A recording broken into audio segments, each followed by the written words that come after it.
लड़की की धूमधाम से शादी होती है। उसकी ज़िंदगी में सब कुछ अच्छा खासा चल रहा था। समय धीरे-धीरे कट रहा था। शादी के 2 साल बाद वो अपनी सास के पास आती है और सास से कहती है कि मुझे अब इस घर में नहीं रहना है। उसकी सास कहती है कि क्या बात है कि जो तुम इस घर से निकलने की बात कर रही हो? अगर कोई समस्या हो तो बताओ, उस समस्या का समाधान हम करेंगे। लड़की कहती है कि मैंने बहुत इंतज़ार कर लिया, लेकिन अब इस समस्या का कोई समाधान नहीं है। अब मुझे इस घर में नहीं रहना है। फिर उसके साथ जब ज़ोर देकर पूछने लगती है तो लड़की कहती है कि आपका बेटा नपुंसक है। इसके बाद वो लड़की अपने ससुराल से निकलकर अपने मायके नहीं जाती है, बल्कि एक किराए के रूम लेकर रहने लगती है। जब वहाँ रहने लगती है तो उसको अकेलापन महसूस होता है, वो अकेली हो जाती है और अकेलेपन का सहारा लेती है मोबाइल को। और मोबाइल के जरिए सोशल मीडिया के जरिए मोबाइल से वो पन्ने दर पन्ने पलटने लगती है, नए नए दोस्तों की तलाश करने लगती है। तो दोस्तों, आज मैं बात कर रही हूँ उसी लड़की की जिसको कि याद आया था 2 साल पहले, शादी के 2 साल बाद याद आया था कि उसका पति नपुंसक है। तो दोस्तों, आइए जानते हैं इस घटना की पूरी जानकारी इस वीडियो में। तो दोस्तों नमस्कार, मैं हूं ज्योति कुशवाहा और आपका ज्योति भास चैनल में तहे दिल से स्वागत है। दोस्तों, वीडियो में आगे बढ़ने से पहले आपसे रिक्वेस्ट है, अगर आप मेरे चैनल पर नए हैं, वीडियो को लाइक कर दीजिएगा, शेयर कर दीजिएगा और चैनल को सब्सक्राइब जरूर कर दीजिएगा ताकि हमारा हौसला बढ़ता रहे। तो दोस्तों, आज की जो ये सच्ची घटना, ये घटना है कानपुर का। और मैं बात कर रही हूँ सीतापुर जेल तैनात एक उत्तर प्रदेश पुलिस कांस्टेबल का, जिनका नाम रहता है शिवम पाल। यूँ तो शिवम पाल कानपुर का देहात गांव का पोखरिया का रहने वाला था, लेकिन उसकी पोस्टिंग हुई थी सीतापुर के जेल में। जब उसको अपने काम से फुर्सत मिलता तो मोबाइल देखता रहता था, सोशल मीडिया के जरिए फेसबुक चलाता था। और एक दिन वो अपना फेसबुक चलाता है, तभी उसमें देखता है कि एक फ्रेंड रिक्वेस्ट आया है। जब वो उसका प्रोफाइल खोलता है, उस लड़की का प्रोफाइल खोलता है, उसका अबाउट सेक्शन में जाकर उसको चेक करता है तो वो लड़की कानपुर की शहर की ही रहने वाली होती है। शिवम पाल को बहुत ये देखकर खुशी होती है कि उसी की एरिया की रहने वाली है। उसके फ्रेंड रिक्वेस्ट को स्वीकार कर लेता है। इसके बाद दोनों में बातचीत होने लगती है। बातचीत होने के बाद दोनों में दोस्ती हो जाती है। दोस्ती होने के बाद दोनों में प्रेम प्रसंग चालू हो जाते हैं और दोनों बात करने लगते हैं। एक दिन जब वो लड़की घर में अकेली रहती है, वो लड़का अपने पहले तो दोनों सुख दुख की बातें करते हैं और लड़का अपने बारे में बता देता है, क्योंकि ज़्यादातर उसकी जो तस्वीर रहती है वो वर्दी में रहती है। शायद यही देखकर वो लड़की फ्रेंड रिक्वेस्ट भेजी थी। इसके बाद जो एक दिन वो लड़की घर में अकेली रहती है तो उस लड़के से कहती है कि जब भी तुम अपने घर आइएगा तो हमसे मिलकर ज़रूर जाइएगा, क्योंकि मुझे आपसे मिलने का मन कर रहा है। इसके बाद वो लड़का है जो शिवम पाल है, वो अपने घर आता था छुट्टी में, तो उस लड़की से ज़रूर मिलता था। उस लड़की का नाम रहता है संगीता पाल। इसके बाद मिलने जुलने का तो समय चलता रहता है, कुछ समय बीत जाते हैं, ऐसे ही समय कटता जाता है। एक दिन लड़की कहती है संगीता पाल, क्यों ना अब हम शादी कर लें। इसके बाद वो एक आर्य समाज मंदिर में जाते हैं और मंदिर में जाने के बाद लड़की की पर्स से उसके माता पिता भाई बहन सब लोग आते हैं। इसके बाद दोनों की शादी हो जाती है और शादी होने के बाद उनकी ज़िंदगी अच्छी खासी चलने लगती है। ऐसे ही ज़िंदगी बीत रही थी। फिर जो लड़की रहती है, नवंबर 2023 में एक अपने पति से बात करती है कि हम लोग कितने दिन तक इस किराए के रूम में रहेंगे, क्यों ना हम लोग एक अलग घर खरीद ले, एक अच्छा सा मकान खरीद ले। इसके बाद वो लड़का कहता है कि जो शिवम पाल रहता है पुलिस कांस्टेबल, कहता है कि मेरे पास अभी इतने पैसे नहीं है कि जब हम एक अचानक से इतना बड़ा घर खरीद ले। जब लड़की जब ये बात सुनती है तो गुस्सा हो जाती है, कहती है कि हमको एक घर चाहिए और साथ में 5 लाख रुपए की डिमांड भी करती है।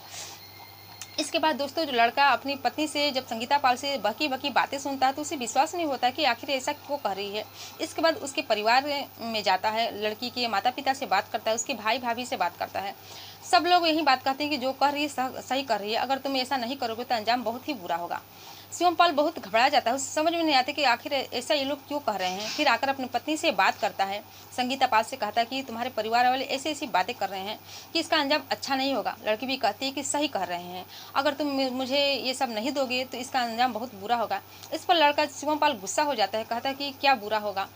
तो लड़की कहती है कि तुम्हारे जितने भी तस्वीर है मेरे साथ, तुमने जितने भी तस्वीर ली है और मेरे साथ जो नाजायज़ संबंध बनाए हैं शादी से पहले की, उसका सब वीडियो मेरे पास है और मैं स्पाइस कैमरे के तहत उस चीज़ को वीडियो बना ली हूँ, जो कि सोशल मीडिया पर वायरल कर दूँगी, जिससे कि तुम्हारी नौकरी जा सकती है और तुम कहीं का नहीं रहोगे।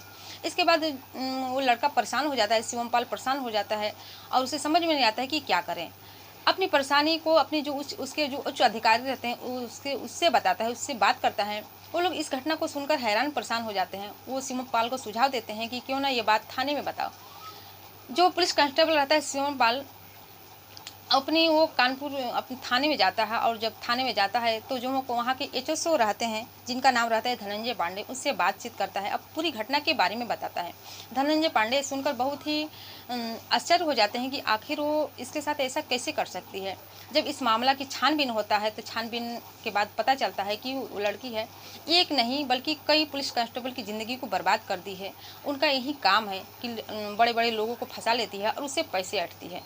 दोस्तों, ये जो लड़की है, ये लड़की रसूलाबाद की रहने वाली है, और इसकी शादी 2017 में अकबरपुर के रहने वाला आनंद बाबू से हुआ था। जो दोनों की शादी बहुत ही धूमधाम से होती है, सब कुछ अच्छा चल रहा होता है।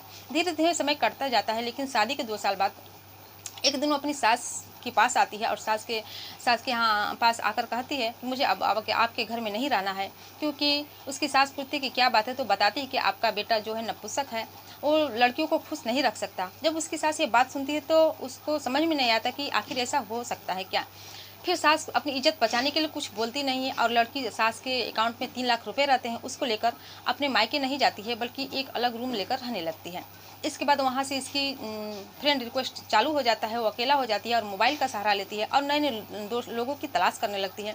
इसके बाद उसके झांसे में आ जाता है शिवमपाल के साथ दोस्ती करती है। दोस्ती करने के बाद शादी करती है, और शादी करने के बाद उसको ब्लैकमेल करने लगती है, उससे पैसे और घर की डिमांड करने लगती है। जब ये पूरा नहीं करता है तो गुस्सा हो जाती है और वीडियो की धमकी देती है कि वीडियो वायरल कर दूँगी।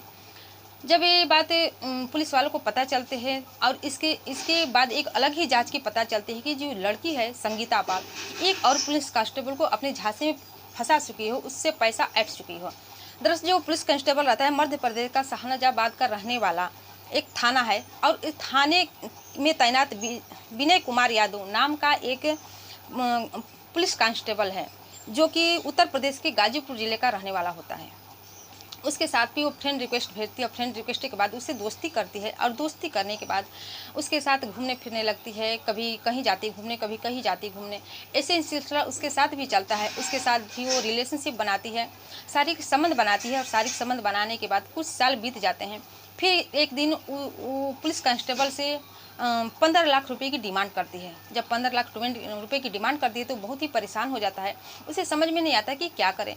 फिर वो अपनी इज्जत को बचाने के लिए, अपनी नौकरी को बचाने के लिए उसको जैसे तैसे करके 15 लाख रुपए दे देता है, और इसी में मामला सुलझ जाता है। जब पुलिस को इस बात की पता चलती है तो हैरान और परेशान हो जाते हैं कि आखिर ये लड़की ऐसा कैसे कर सकती है, लोगों के साथ धांधली कैसे करती है, और एक नहीं बल्कि कई लोगों की ज़िंदगी बर्बाद कर चुकी है, चाहे वो पुलिस वाला हो, चाहे वो आम पब्लिक हो, इसका वही धंधा था। तो और सोशल मीडिया के माध्यम से दोस्तों आप लोग को सुझाव ये भी दिया जाता है कि आजकल बहुत सी लड़कियां जो रहती है, ऐसी लड़कियों से बचना चाहिए जो कि सोशल मीडिया पर एक्टिव रहती है और अपनी सुंदर सुंदर तस्वीरें डालकर लोगों के अपने प्यार के जाल में फंसा लेती है, जो कि लोगों की जो ज़िंदगी रहती है तबाह हो जाती है, उसके पैसे भी चले जाते हैं, उसके पैसे भी ख़त्म हो जाती है, और जो लोगों के समाज में मान मर्यादा रहता है, इज्जत रहता है, वो भी ख़त्म हो जाता है। तो आप लोग ऐसे ही घटना से बचिए।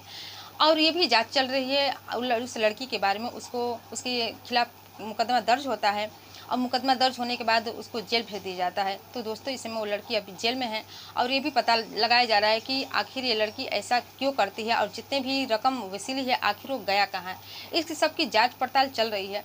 तो दोस्तों ये घटना सुनाने का उद्देश्य आपको दुखी करना, परेशान नहीं करना नहीं था, बल्कि जागरूक करना था, सचेत करना था कि आप भी सावधान हो जाइए और अपने परिवार का भी सावधान रखिए। तो दोस्तों फिर मिलते हैं अगले दिन नई कहानी के साथ, नई घटना के साथ। तब तक के लिए जय हिंद, जय भारत।